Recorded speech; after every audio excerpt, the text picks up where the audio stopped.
First year engineering pass ಆಗೋದು ಕಷ್ಟನ? First year engineering ಹೆಂಗಿರುತ್ತೆ? First year ಯಾವ ಸಬ್ಜೆಕ್ಟ್ ಇರುತ್ತೆ? ಹೆಂಗ್ ಪಾಸ್ ಆಗೋದು? Welcome back guys.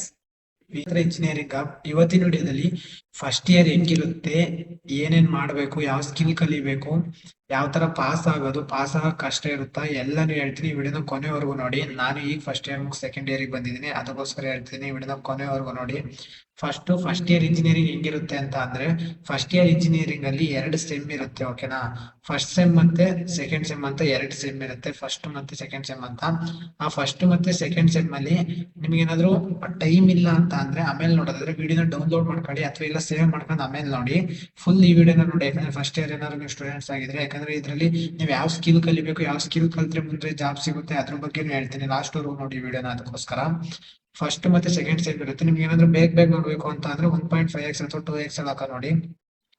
First first ಮತ್ತೆ ಸೆಕೆಂಡ್ ಸೆಮ್ ಎರಡು ಸೆಮ್ ಇರುತ್ತೆ. ಒಂದು P cycle and C cycle. Already ಒಂದು ವಿಡಿಯೋ ಮಾಡಿದ್ನಿ, ಇದು ಅರ್ಥ ಆಗಿಲ್ಲ ಅಂದ್ರೆ ಅದೋಗಿ ಚೆಕ್ಔಟ್ ಮಾಡಿ. ಇದರಲ್ಲಿ ಬ್ರೀಫ್ ಆಗಿ ಹೇಳಲ್ಲ, ಹಂಗೆ ಒಂದ್ ಸ್ವಲ್ಪ ಎಕ್ಸ್ಪ್ಲೇನ್ ಮಾಡ್ತಾ ಹೋಗ್ತೀನಿ. First sem and second sem ಬರುತ್ತೆ. ಆ ಫಸ್ಟ್ ಸೆಮ್ ಸೆಕೆಂಡ್ ಸೆಮ್ ಅಲ್ಲಿ ಏನ್ ಮಾಡ್ತೀರಾ ಅಂತ ಅಂದ್ರೆ, ನಿಮಗೆ very important first sem and second sem. Engineering ಆಗಿನೂ ಬಂದಿರ್ತೀರಾ, ನಿಮಗೆ ಗೊತ್ತಿರಲ್ಲ ಇಂಜಿನಿಯರಿಂಗ್ ಹೆಂಗಿರುತ್ತೆ, ಏನ್ ಮಾಡ್ಬೇಕು ಅಂತ. ಅದಕ್ಕೋಸ್ಕರ ನಾನು ಏನ್ ಮಾಡ್ತೀನಿ, ನಾನೇನ್ ಹೇಳ್ತೀನಿ ಅಂತ ಅಂದ್ರೆ, ನಿಮಗೆ ಫಸ್ಟೇ ಒಂದ್ ಸ್ವಲ್ಪ ನೀವು ತಿಳ್ಕೊಳ್ಳಿ ಅದ್ರ ಬಗ್ಗೆ. ಇಂಜಿನಿಯರಿಂಗ್ ಅಂದ್ರೆ ಏನು, ಇಂಜಿನಿಯರಿಂಗ್ ಅಲ್ಲಿ ಯಾವ ಸ್ಕಿಲ್ಸ್ ಕಲ್ತ್ರೆ ಮುಂದೆ ಯೂಸ್ ಆಗುತ್ತೆ, ಮತ್ತೆ ಬಂದಿದೆ ಜಾಬ್ ಟೆಸ್ಟ್ ಆಗುತ್ತೆ, ಅದೆಲ್ಲ ನೀವು ಟೆನ್ಷನ್ ತಗೊಕ್ ಹೋಗ್ಬಿಡಿ. ನೀವೇನು ಇಂಜಿನಿಯರಿಂಗ್ ಸೇರ್ಕೊಂಡಿದ್ರೆ ಅಂದ್ರೆ ಇಂಜಿನಿಯರಿಂಗ್ ರಿಲೇಟೆಡ್ ನೀವೀಗ ಫೋಕಸ್ ಮಾಡ್ಬೇಕಾಗುತ್ತೆ, ಓಕೆನಾ? ಫಸ್ಟ್ ಸೆಮ್ ಸೆಕೆಂಡ್ ಸೆಮ್ ಕಾಲೇಜಲ್ಲಿ ಏನಿಲ್ಲ, ನೀವು ಟೆನ್ಷನ್ ತಗೊಳಕ್ ಹೋಗ್ಬಿಡಿ. ಪಾಸ್ ಆಗೋದು ಈಸಿ, ಓಕೆನಾ? ಪಾಸ್ ಆಗೋದು ಯಾವಾಗ ಅಂದ್ರೆ, ನೀವು ಎಕ್ಸಾಮ್ ಹಿಂದಿನ ದಿವಸ ಓದಿದ್ರು ಪಾಸ್ ಆಗ್ಬೋದು. ಅದ್ರ ಬಗ್ಗೆ ನೀವು ಟೆನ್ಷನ್ ತಗೊಳಕ್ ಹೋಗ್ಬಿಡಿ. ಸ್ಕಿಲ್ಸ್ ಕಡೆ ಜಾಸ್ತಿ ಫೋಕಸ್ ಮಾಡಿ, ಓಕೆನಾ? ಪಾಸ್ ಆಗೋದೇನ್ ಕಷ್ಟ ಇರಲ್ಲ. ಪಾಸ್ ಆಗೋದೇನು, ಆಮ್, ಈಗ ನೀವೊಂದ್ 38 ತೆಗೆದ್ರಿ 100ಕ್ಕೆ, ಸಾಕು ಪಾಸ್ ಆಗ್ತೀರಾ. 14 ತೆಗೆದ್ರು ಓಕೆ. ಯಾಕಂದ್ರೆ ಈಗ 38 ಅಂದ್ರೆ ಇನ್ನೊಂದ್ 2 ಮಾರ್ಕ್ಸ್ ಕಡಿಮೆ ಇದ್ರೆ ಆಗಲ್ಲ. 14 ತೆಗೆದ್ಬಿಡಿ, ಓಕೆನಾ? ಆ 20 ಬರುತ್ತೆ, ಇಲ್ಲಿ 18 ಬಂದ್ರು ಪಾಸ್ ಆಗ್ತೀರಾ, ಓಕೆನಾ? ಪಾಸ್ ಆಗಂಗೆ ಓದಿ, ಯಾಕಂದ್ರೆ ಇಂಜಿನಿಯರಿಂಗ್ ಅಲ್ಲಿ ನಿಮ್ ಮಾರ್ಕ್ಸ್ ಇಂಪಾರ್ಟೆಂಟ್ ಅಲ್ಲ, ಸ್ಕಿಲ್ಸ್ ಇಂಪಾರ್ಟೆಂಟ್, ಓಕೆನಾ? ಅದಕ್ಕೋಸ್ಕರ ಯಾರು ನಾನು ಪಾಸ್ ಆಗಲ್ಲ ಅಂತ ಅನ್ಕೊಂತೀರಾ, ಒಂದ್ ಸ್ವಲ್ಪ ಎಫರ್ಟ್ ಹಾಕಿ ಓದಿ ಅಷ್ಟೇ, ಓಕೆನಾ? ಅದಾದ್ಮೇಲೆ ನಿಮಗೆ time management very important. First sem and second sem ಅಲ್ಲಿ ನೀವ್ ಏನ್ ಕಲಿತೀರಾ ಅದು ನಿಮ್ ಫೌಂಡೇಶನ್ ಜಾಸ್ತಿ ಆಗಿರ್ಬೇಕು. ಬಟ್ ನೀವು ಸ್ಕಿಲ್ಸ್ ನ ಯಾವ ಸ್ಟಾರ್ಟ್ ಮಾಡ್ತೀರಾ ಅದು ವೆರಿ ಇಂಪಾರ್ಟೆಂಟ್. ಸ್ಕಿಲ್ಸ್ ನೀವು ಆ ಸ್ಕಿಲ್ಸ್ ಬಗ್ಗೆ ನಾನು ಲಾಸ್ಟ್ ಹೇಳ್ತೀನಿ. ಫಸ್ಟ್ ನಾನು ಅಕಾಡೆಮಿಕ್ ಇಯರ್ ಬಗ್ಗೆ ಹೇಳ್ಬಿಡ್ತೀನಿ. ಈಗ first sem second sem B cycle C cycle ಅನ್ನಲ್ವಾ? ಸಿ ಸೈಕಲ್ ಅಂದ್ರೆ ಕೆಮಿಸ್ಟ್ರಿಲಿ ನಿಮಗೆ ಕೆಮಿಸ್ಟ್ರಿ ಇರುತ್ತೆ. ಅದ್ ಬಿಟ್ರೆ ಇಸಿ ಮತ್ತೆ ಇನ್ನು ಸುಮಾರು ಸಬ್ಜೆಕ್ಟ್ ಇದಾವೆ. ಆ ಸಬ್ಜೆಕ್ಟ್ ಬಗ್ಗೆ ಒಂದು ವಿಡಿಯೋ ಮಾಡಿದ್ನಿ, ಹೋಗಿ ಚೆಕ್ಔಟ್ ಮಾಡಿ.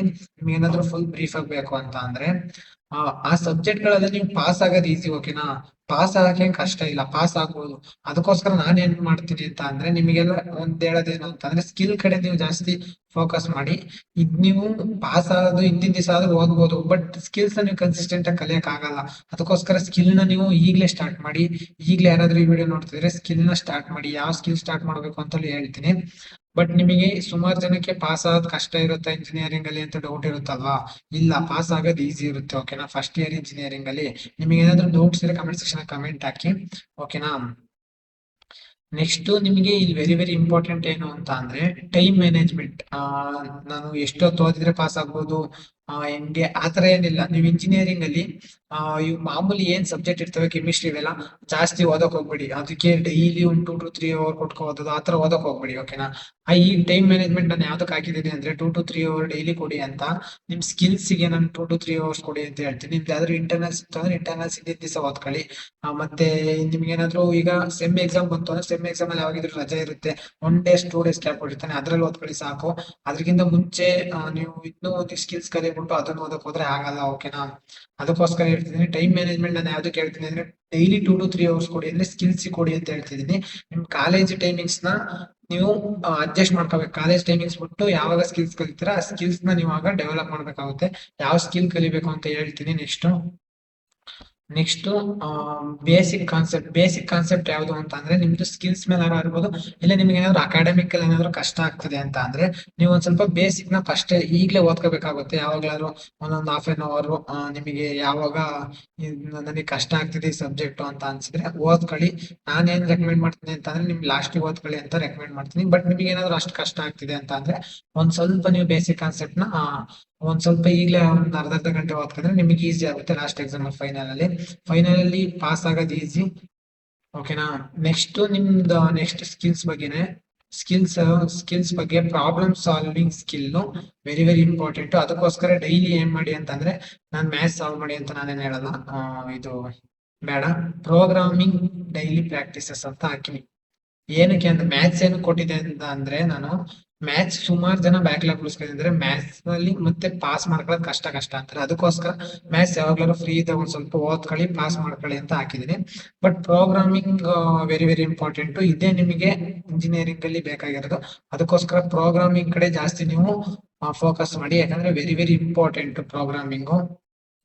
ಓಕೆ, ನೆಕ್ಸ್ಟ್ ನಾನು ಇಲ್ಲಿ ಕೆಳಗಡೆ ನೋಟ್ಸ್ ಅಂತ ಹಾಕಿದೀನಿ. ನೋಟ್ಸ್ ಎಲ್ಲ ಕಾಲೇಜಲ್ಲೇ ಕೊಡ್ತಾರೆ, ನೀವು ಅಷ್ಟು ನೋಟ್ಸ್ ಬಗ್ಗೆ ಟೆನ್ಷನ್ ತಗೋಬೇಡಿ. ನಿಮಗೆ ಏನಾದ್ರು ನಾನ್ ಬರ್ಕೊಳ್ಳೋದು ಅರ್ಥ ಆಗುತ್ತೆ, ಇಲ್ಲ ಕ್ವಶನ್ಸ್ ಗಳು ಬೇಕು ಆ ತರದ್ದು ಬೇಕು ಅಂದ್ರೆ ಬರ್ಕೊಳ್ಳಿ. ಬಟ್ ಇಂಜಿನಿಯರಿಂಗ್ ಅಲ್ಲಿ ಪಾಸ್ ಆಗೋದು, ನಾನು ಏನಾದ್ರು ನೀವೇನಾದ್ರು VT ಅಲ್ಲಿ ಏನ್ ಮಾಡಿ ಅಂತ ಅಂದ್ರೆ, ಬ್ಯಾಕ್ ಇಯರ್ ಕ್ವಶನ್ ಪೇಪರ್ಸ್ ಏನಿರ್ತವೆ ಆ ಕ್ವಶನ್ ಪೇಪರ್ ನೇ ಓದ್ಕೊಂಡ್ರೆ ಸಾಕು. ಆ ಕ್ವಶನ್ ಪೇಪರ್ ಅಲ್ಲಿ ಏನಿರುತ್ತೆ ಅದೇ ಕ್ವಶನ್ಸ್ ಗಳು ಬಂದಿರ್ತವೆ. Most of the times pass ಆಗ್ಬೋದು. ಓಕೆನಾ? ಬಟ್ ಏನಿಲ್ಲ, ಲಾಸ್ಟ್ ಗೆ ಒಂದು ವರ್ಡ್ ಹಾಕಿದೀನಿ, ಏನಂತ, consistency. Daily litre study greater than last minute study. Daily ನೀವೇನ್ ಓದ್ತೀರಾ ಅದೇ ನಿಮಗೆ ಲಾಸ್ಟ್ ಗಂಟೆ ಇರೋದು. ಓಕೆನಾ? ಬಟ್ ಡೈಲಿ ನಿಮಗೆ ನಾನು ಕಾಲೇಜ್ ಸಬ್ಜೆಕ್ಟ್ ಓದಿ ಅಂತ ಹೇಳಲ್ಲ, ಸ್ಕಿಲ್ಸ್ ಕಡೆ ಜಾಸ್ತಿ ಕಾನ್ಸಂಟ್ರೇಟ್ ಮಾಡಿ ಅಂತ ಹೇಳ್ತೀನಿ. ಯಾಕಂದ್ರೆ ಸ್ಕಿಲ್ಸ್ ವೆರಿ ವೆರಿ ಇಂಪಾರ್ಟೆಂಟ್. ಓಕೆನಾ? ಫಸ್ಟ್ ಇಯರ್ ನಿಮ್ ಫೌಂಡೇಶನ್, ನಾನ್ ಫಸ್ಟ್ ಇಯರ್ ಅಲ್ಲಿ ಯಾವ ಸ್ಟಾರ್ಟ್ ಮಾಡಿದ್ದೆ ಅಂದ್ರೆ ಪೈಥಾನ್. ಪೈಥಾನ್ ನಂದು ಫುಲ್ ಕಂಪ್ಲೀಟ್ ಮಾಡಿದ್ದೆ, ಬಟ್ ನನಗೆ ಇನ್ನೊಂದ್ ಸ್ವಲ್ಪ ಮರ್ತೋಗಿದೆ ಒಂದ್ ಸ್ವಲ್ಪ. ಅದಕ್ಕೋಸ್ಕರ ಮತ್ ಕಲಿತಿದ್ದೀನಿ. ನಿಮಗೂ ಏನಾದ್ರು ಫಸ್ಟ್ ನನ್ಗೆ ಒಂಚೂರು ಪ್ರೋಗ್ರಾಮಿಂಗ್ ಸ್ಕಿಲ್ ನಾಲೆಡ್ಜ್ ಇಲ್ಲ, ಪ್ರೋಗ್ರಾಮಿಂಗ್ ಸ್ಕಿಲ್ ಈಗ ಸ್ಟಾರ್ಟ್ ಮಾಡ್ತಿದ್ದೀನಿ ಅಂತ ಇದ್ರೆ, ನೀವ್ ಯಾವ ಸ್ಟಾರ್ಟ್ ಮಾಡಿ ಅಂತ ಅಂದ್ರೆ ಪೈಥಾನ್ ಸ್ಟಾರ್ಟ್ ಮಾಡಿ. ಯಾಕಂದ್ರೆ ಪೈಥಾನ್ ವೆರಿ ವೆರಿ ಈಸಿ ಇರುತ್ತೆ, ಸಿಂಟೆಕ್ಸ್ ಈಸಿ ಇರುತ್ತೆ, ಮತ್ತೆ ನಿಮ್ ಮಾಮೂಲಿ ಇಂಗ್ಲಿಷ್ ಇದ್ದಂಗೆ ನೀವ್ ಹೆಂಗ್ ಇಂಗ್ಲಿಷ್ ಓದ್ತೀರಾ ಆ ತರ ಇರುತ್ತೆ ಪೈಥಾನ್. ಓಕೆನಾ? ಇದು ಬರೆಯಕ್ ಆಗ್ತಿಲ್ಲ, ಅದಕ್ಕೋಸ್ಕರ ಹೆಂಗ್ ಆಯ್ತಿದೆ. ಓಕೆನಾ? ಪೈಥಾನ್ ಸ್ಟಾರ್ಟ್ ಮಾಡಿ. ಯಾರಾದ್ರೂ ಸ್ಟಾರ್ಟ್ ಮಾಡೋದಿದ್ರೆ, ಪೈಥಾನ್ ನೀವ್ ಎಲ್ಲಿ ಕಲಿಬೇಕು ಅಂತ ನನ್ನೇನಾದ್ರು ಕೇಳಿದ್ರೆ, ನಾನ್ ಕಲ್ತಿದ್ದು ಇಂಜಿನಿಯರಿಂಗ್ ಇನ್ ಕನ್ನಡ ಅಂತ. ಅವ್ರು ಫುಲ್ ಬೇಸಿಕ್ ಇಂದ, ಎಷ್ಟು ಬೇಸಿಕ್ ಇಂದ ಅಂದ್ರೆ ಫುಲ್ ಬೇಸಿಕ್ ಇಂದ ಫುಲ್ ಕೋರ್ಸ್ ಎಲ್ಲಿ ಊಪ್ಸ್ ಗಂಟ ಆಬ್ಜೆಕ್ಟ್ ಓರಿಯೆಂಟೆಡ್ ಪ್ರೋಗ್ರಾಮಿಂಗ್ ಲ್ಯಾಂಗ್ವೇಜ್ ಗಂಟಲು ಮಾಡಿದ್ದಾರೆ. ಚೆನ್ನಾಗಿ ಮಾಡಿದ್ದಾರೆ, ಫುಲ್ ಕೋರ್ಸ್ ಮಾಡಿದ್ದಾರೆ. ಎಲ್ಲ ಒಂದೊಂದು 20 ಮಿನಿಟ್ಸ್ ಡೈಲಿ ಒಂದೊಂದು ನೋಡಿ ವರ್ಕ್ ಮಾಡಿ ಸಾಕು, ಕಲಿಬಹುದು. ಬಟ್ ಅದ್ರ ಜೊತೆ ನಿಮ್ ಕಾಲೇಜಲ್ಲಿ ಯಾವ್ದಾದ್ರು ಒಂದು ಸಿ ಅಥವಾ ಯಾವ್ದಾದ್ರು ಮಾಡ್ತಾರೆ, ಅದ್ರದ್ದು ಬೇಸಿಕ್ ಕಲ್ತ್ಕೊಳ್ಳಿ, ಯಾಕಂದ್ರೆ ಬೇಕಾಗುತ್ತೆ ಲಾಸ್ಟ್ಗೆ.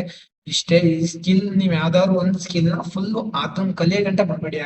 ಈಗ ನಾನ್ ಪೈಥಾನ್ ತಂದಿದ್ದೆ ಅಂದ್ರೆ, ಇದು ಪೈಥಾನ್ ಫುಲ್ ಕಲಿಯೋ ಗಂಟ ಬಿಡಂಗಿಲ್ಲ. ಇದನ್ನ ಅರ್ಧಂಬರ್ಧಂ ಕಲ್ತು ಬಿಟ್ರೆ ಅದು ವೇಸ್ಟ್. ಒಂದ್ ಸ್ಕಿಲ್ ನ ನೀವ್ ಯಾವ್ದಾದ್ರು ಒಂದ್ ಕಲ್ತ್ರೆ ಇನ್ನೊಂದ್ ಸ್ಕಿಲ್ ನ ನೀವು ಕಲಿಯಕ್ಕೆ ಈಸಿ ಆಗುತ್ತೆ. ಯಾಕಂದ್ರೆ ಸಿಂಟೆಕ್ಸ್ ಚೇಂಜ್ ಇರುತ್ತೆ, ಎಲ್ಲ ಒಂದೇ ತರ ಪ್ರೋಗ್ರಾಮಿಂಗ್ ಲ್ಯಾಂಗ್ವೇಜ್. ಓಕೆನಾ? ನಿಮಗೆ ಅರ್ಥ ಆಗುತ್ತೆ. ಇಷ್ಟೇ, ಇವತ್ತಿನ ವಿಡಿಯೋ ಇಷ್ಟ ಆಗಿದ್ರೆ ಲೈಕ್ ಮಾಡಿ, ನಿಮ್ ಫ್ರೆಂಡ್ಸ್ಗೂ ಶೇರ್ ಮಾಡಿ. ಇನ್ನು ಇದೇ ತರ ನಮ್ಮ ಚಾನಲ್ ಅಲ್ಲಿ ಇಂಜಿನಿಯರ್ ರಿಲೇಟೆಡ್ ಕಂಟೆಂಟ್ ಆಗಿದ್ದೀನಿ, ಹೋಗಿ ಚೆಕ್ಔಟ್ ಮಾಡಿ. ನಮ್ಮ ಚಾನಲ್ ಇನ್ನು ಯಾರ್ಯಾರು ಸಬ್ಸ್ಕ್ರೈಬ್ ಆಗಿ ಈ ವಿಡಿಯೋ ಇಷ್ಟ ಆಗಿದ್ರೆ, ಏನಾದ್ರು ಡೌಟ್ಸ್ ಇದ್ರೆ ಕಮೆಂಟ್ ಸೆಕ್ಷನ್ ಅಲ್ಲಿ ಕಮೆಂಟ್ ಹಾಕಿ.